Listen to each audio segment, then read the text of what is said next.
Siti Fadilah Supari adalah nama yang menjadi viral di Google Trending belakangan ini. Hal ini dikarenakan beliau berbicara secara belak-belakan mengenai konspirasi dan virus corona di YouTube dalam podcast Deddy Corbuzier. Pada kesempatan itu, Siti yang merupakan terpidana kasus korupsi mengaku bahwa ia tidak bersalah, melainkan ia kalah. Beliau juga menyebut adanya hubungan antara pandemi virus corona akan membuat Indonesia harus membeli vaksin dari luar negeri. Namun dia menyebut Indonesia padahal mampu membuat sendiri vaksin. Mari kita mengenal lebih jauh.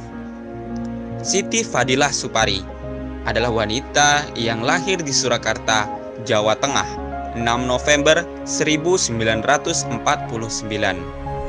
Siti pernah ditunjuk menjadi Menteri Kesehatan pada 20 Oktober 2004. Dia ditunjuk oleh Presiden kala itu, yakni Susilo Bambang Yudhoyono, untuk menggantikan Ahmad Sujudi.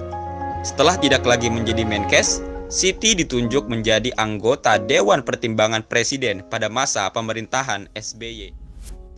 Sayangnya, dalam usia senja Siti Fadilah, beliau harus mendekam di rutan Pondok Bambu dan baru akan bebas 4 bulan lagi.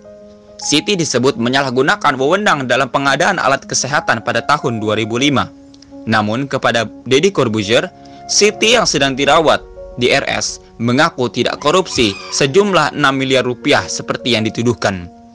Siti dituduh melakukan korupsi yang merugikan negara dan dilakukan stafnya yang menjabat eselon 2. Pejabat eselon 2 itu sudah membayar dan dia tidak dihukum.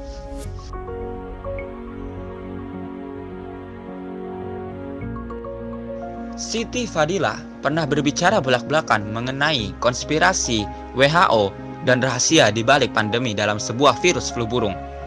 Pada 6 Januari tahun 2008, beliau merilis sebuah buku yang bertajuk "Saatnya Dunia Berubah, Tangan Tuhan di Balik Virus Flu Burung". Buku itu membongkar konspirasi barat tentang sampel virus flu burung. Buku itu membuat marah World Health Organization atau WHO. Akibatnya, buku-buku edisi bahasa Inggris ditarik, namun yang versi Indonesia tidak.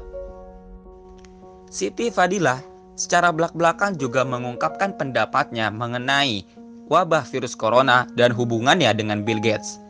Menurut Siti, saat itu dia membuktikan virus flu burung tidak menular. Mengenai virus corona, Siti Fadilah mengatakan setiap pandemi dan munculnya vaksin itu bisa ditebak ada udang di balik batu. Siti Fadilah mengungkapkan keanehan pada Bill Gates yang telah mempersiapkan vaksin sebelum adanya wabah virus corona. Terdapat konspirasi yang beredar bahwa terpidananya Siti Fadilah adalah karena permainan politik yang kotor untuk membuat Siti Fadilah tersangkut kasus korupsi. Beliau dikenal sebagai sosok yang konfrontatif terhadap para penguasa dunia. Siti Fadilah melawan WHO dan perusahaan farmasi dunia.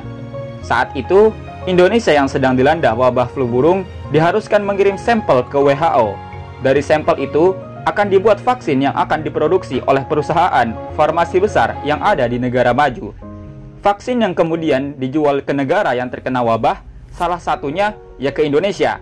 Tentu saja hal ini sangat tidak adil bagi Indonesia, dan kemudian Siti Fadilah menolak hal tersebut. Belum lagi, ada kabar burung yang sebenarnya tidak berasal dari burung, mengatakan bahwa sampel virus juga dimanfaatkan untuk pembuatan senjata biologis. Selanjutnya, kabar burung yang lagi-lagi tidak dari burung ini juga mengatakan bahwa ini ada kaitannya dengan urusan Bank Dunia atau International Monetary Fund, yang disingkat IMF, yang ingin membantu memberikan dana talangan dalam situasi krisis selama pandemi dengan bunga yang enggak main-main. Setiap negara yang terkena wabah biasanya akan disodori bantuan finansial dalam tanda kutip, yang tentunya tidak gratis. Indonesia adalah negara yang sangat dipercaya oleh IMF karena terkenal akan ketertibannya dalam membayar angsuran utang-utangnya. Di samping itu, Indonesia adalah negara yang rela membayar suku bunga imbal balik yang relatif lebih tinggi dibanding negara lain. terutama jika dibandingkan sesama negara di Asia Tenggara. Terbukti ketika dunia sedang dilanda pandemi COVID-19, lebih dari 200 negara di seluruh dunia terdampak wabah corona. Indonesia merupakan salah satu yang akan terkena dampak ekonomi yang tentu saja akan berbahaya bagi keberlangsungan bangsa. IMF tentu sudah menyiapkan anggaran untuk pinjaman kepada beberapa negara terdampak yang membutuhkan. Tampaknya Indonesia sudah siap dengan uluran tangan IMF yang mungkin akan berdampak sangat buruk bagi perekonomian beberapa tahun ke depan. Menteri Keuangan Sri Mulyani bahkan telah mengeluarkan obligasi global dengan tenor 50 tahun untuk membantu keuangan negara dalam persiapan penanganan dampak ekonomi COVID-19.